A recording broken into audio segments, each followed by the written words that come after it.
One Saturday, Elliot O'Donnell attended a matinee performance of The Aristocrat at the St. James's Theatre in London. A devotee of French revolutionary drama, he admired its picturesque staging and the purity of its sentiment. Remarkably free, he noted, of any fallen woman subplot so common to the era's melodramas. That afternoon, a principal actress was unexpectedly absent, but her part was so flawlessly assumed by the young and charming Nina Oldfield that his enjoyment only deepened. Reclining in his seat during the interval, his mind roaming among visions of Danton, Desmoulins, and Marat, Elliot felt a tap on his shoulder and heard a familiar voice whisper, "Ghost Man." It was John Balton, once dramatic critic of the Arctus, now a staff captain home on leave from Egypt. Bolton promised a story that would vindicate two of Eliot's favorite theories, that every creature carries a spirit, and that spirits, once freed, can loom to proportions far beyond their former bodies. He invited Elliot to join him at his club after the play. Over brandy in Bolton's wood-panelled rooms, Elliot learned of the Parminters' misfortune.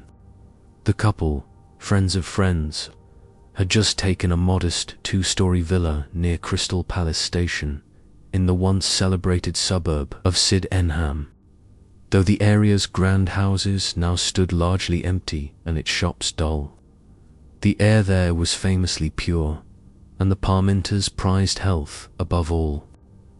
They paid £120 for the derelict property as is arranged for renovations, and moved in. The very next day, Mrs. Parminter discovered, hidden in the dusty loft, a long, bolster-shaped brown trunk bearing two steamship labels, one marked Suez, the other London, but no name or address. Neither the landlord nor the builder could explain its appearance. The landlord swore he had inspected every room before handing over the keys and found nothing. The builder claimed he and his workmen had seen it up there all along, but assumed it belonged to the new tenants. With no claimants, they decided to keep it and to find a key later. That night, Mr. Parmenter, an unflappable man with the digestion of an ox, was jolted awake by a scraping sound directly overhead, like a stone's rough edge dragged back and forth. It ceased abruptly, and the stairs groaned as if someone were descending. Chest tight with puzzlement, Parminter crept to the door and peered out. Moonlight fell in a long streak of leaden blue on the staircase. Within it moved something unseen, accompanied by a metallic rattle as if draped in armour. On the landing, the unseen presence paused, then emitted a savage snarl followed by a shrill, almost human whine, and then utter silence. Mrs. Parminter, awakened by his gasp, cried out for their dog, Puck. They hurried downstairs to find him lying motionless on the mat by the drawing-room door, dead. Determined to uncover the cause, Parminter next night scattered flour and sand on the stairs. The same sequence unfolded, scraping in the loft, rattling descent, horror on the landing, but the footprint-less surface remained undisturbed. Still convinced he would find a natural explanation, Parminter summoned Professor Kepler, a German scientist from nearby Bromley. The professor examined every board and crevice, then, at nightfall, joined the Parminters on the dark landing. Exactly as before, a scraping began above.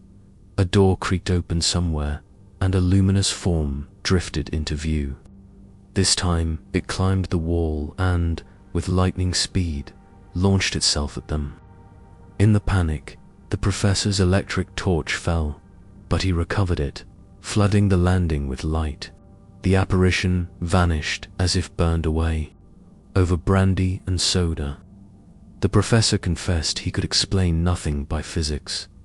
The thing's antagonism, its venomous intent, must originate in a realm beyond ours. He urged the Parminters to abandon the house at once. But having invested heavily, they resolved instead to seek exorcism. First, they called an Anglican priest from the East End. Exposed to that telltale streak of light, his nerves failed and he fled. A second cleric completed the service, but likewise abandoned the task as soon as the spectre appeared. Finally, they hired a costly West End occultist. He insisted the Parminters withdraw to their bedroom while he confronted the ghost alone on the landing. After muttering arcane words, he rapped on their door to announce success. The ghost, he claimed, was a monk, sorrowful and crippled, wearing rattling armour. Yet when Parminter challenged him how a disabled monk could move so swiftly and appear so many-legged, the medium rebuked their untrained psychic faculties and departed with his fee. That very night, the haunting resumed. The following morning brought a letter from Mrs. Parminter's sister, Mrs. Fellows, requesting to stay with her two little girls, Flo and Maisie, plus their maid Lily. Though reluctant, the Parminters could not refuse.